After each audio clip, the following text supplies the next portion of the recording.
Hey, YouTube family! Welcome back to Unexpected Endings.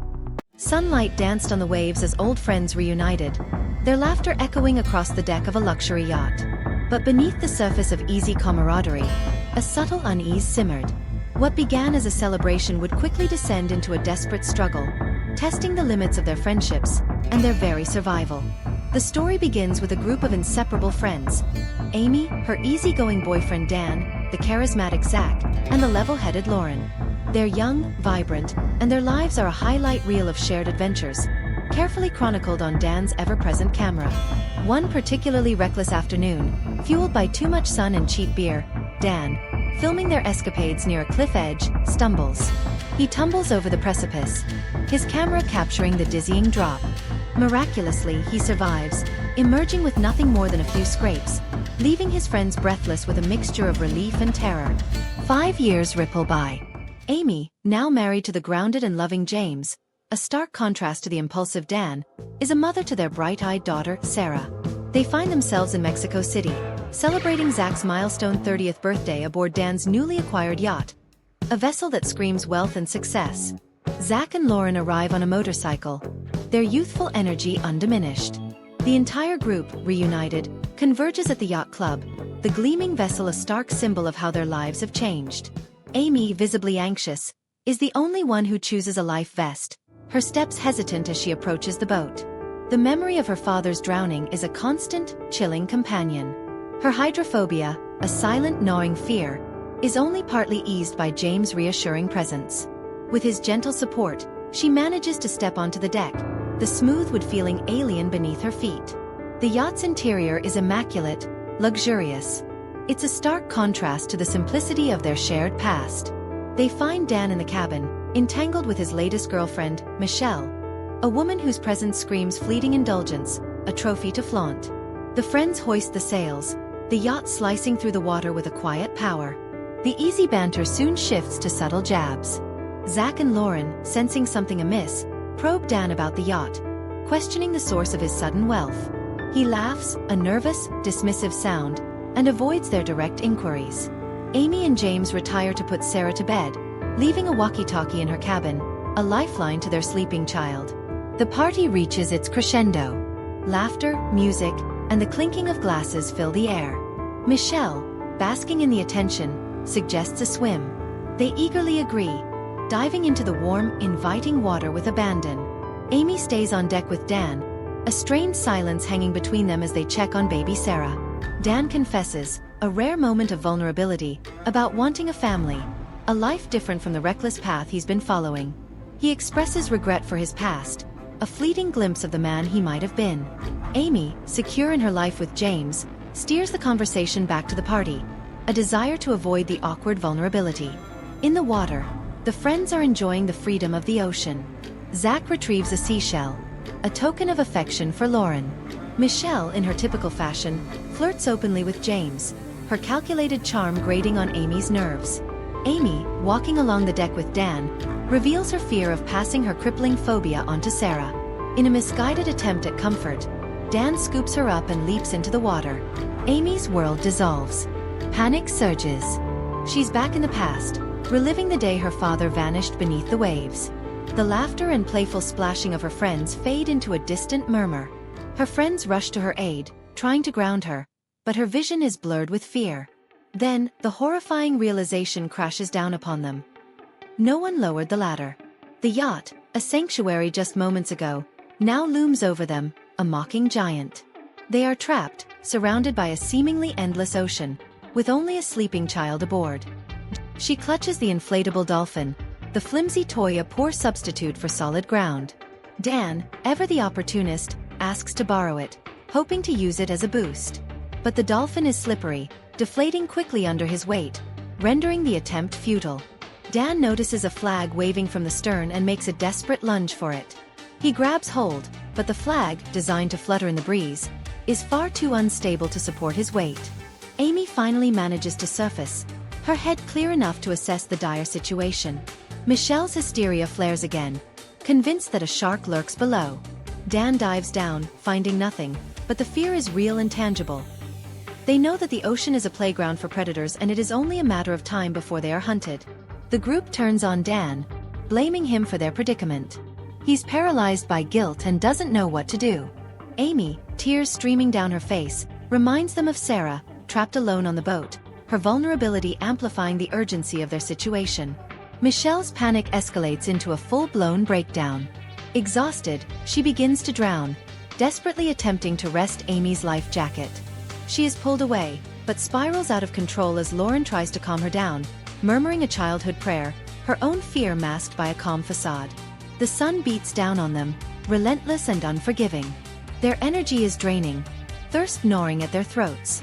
Suddenly, a cell phone rings nearby. Muffled. The sound is coming from Zach's soaked jacket. Dan manages to throw the jacket down. Zach answers the call, but the phone malfunctions, cutting them off. In complete despair, Michelle snatches the phone out of Zach's hand and throws it into the water. They are once again alone in the middle of nowhere. Dan proposes a new desperate plan. They will remove their clothes and use them to weave a rope, hoping to throw it onto the deck. As they work, a boat speeds past, oblivious to their plight. They wave, scream, but the occupants of the passing boat only wave back, misinterpreting their signals. Frustration boils over. They're left with Dan's desperate plan.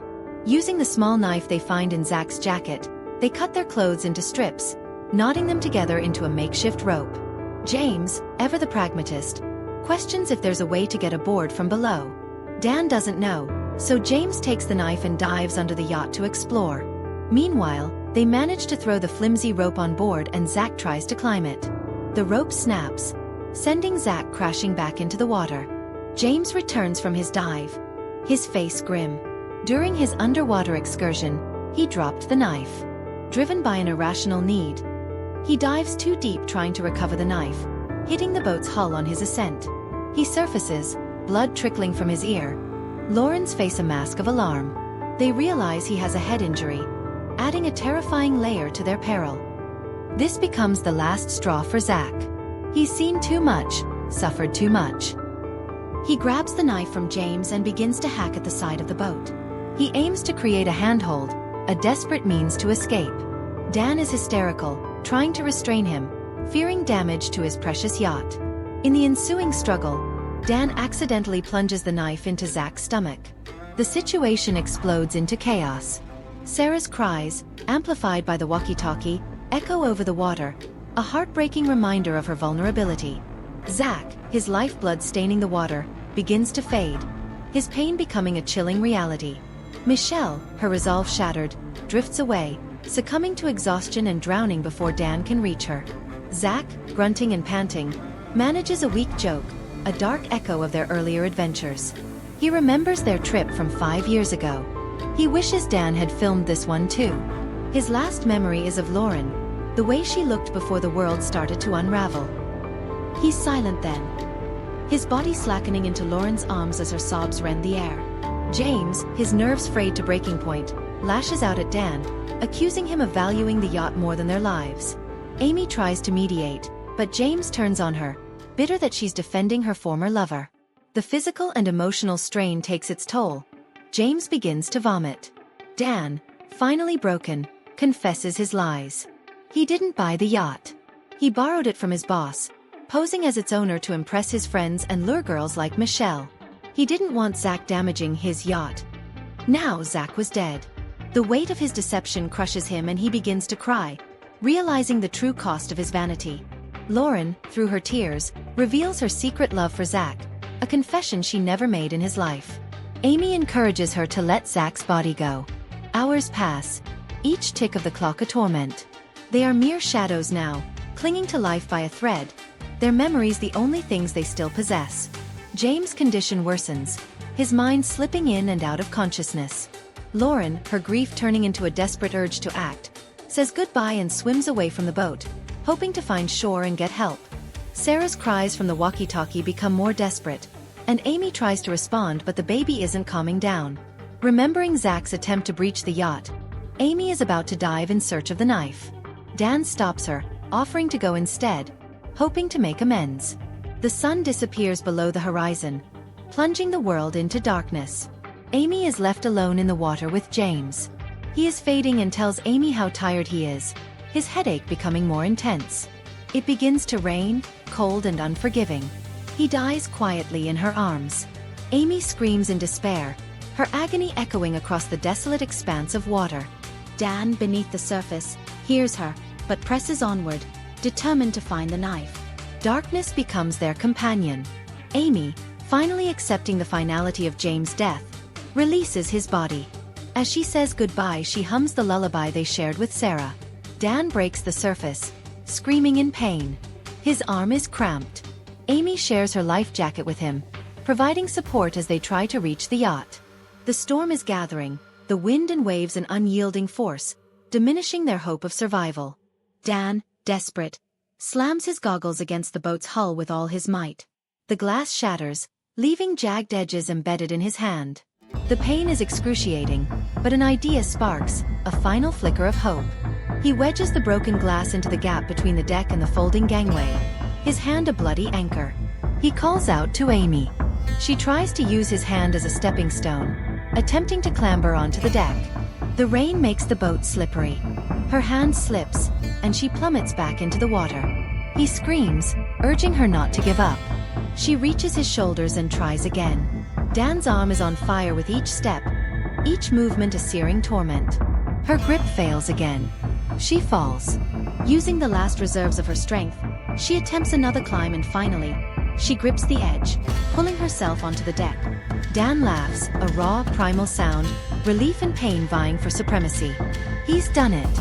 Amy lowers the gangway and races into the cabin to comfort her crying daughter. Dan clings to the gangway, his body weary, his mind tormented by his choices. He is left with a decision: follow her to safety, or accept the punishment he deserves. Amy, holding Sarah in her arms, soothes her daughter, the fear receding with each breath. She feels a sense of profound relief. The nightmare finally over. Then she realizes Dan has not followed her. She moves onto the deck, her heart sinking as she sees the life jacket, bobbing alone on the water. In the distance, she sees Dan's motionless silhouette. She tries to shout, tries to get the life jacket to him, but the distance is too great. She recognizes the face of guilt, a crushing weight that convinced him to end his life. The image of her father drowning, the same helpless panic she felt as a child, washes over her. To prevent another tragedy, Amy, overcoming her crippling fear, plunges back into the water after Dan.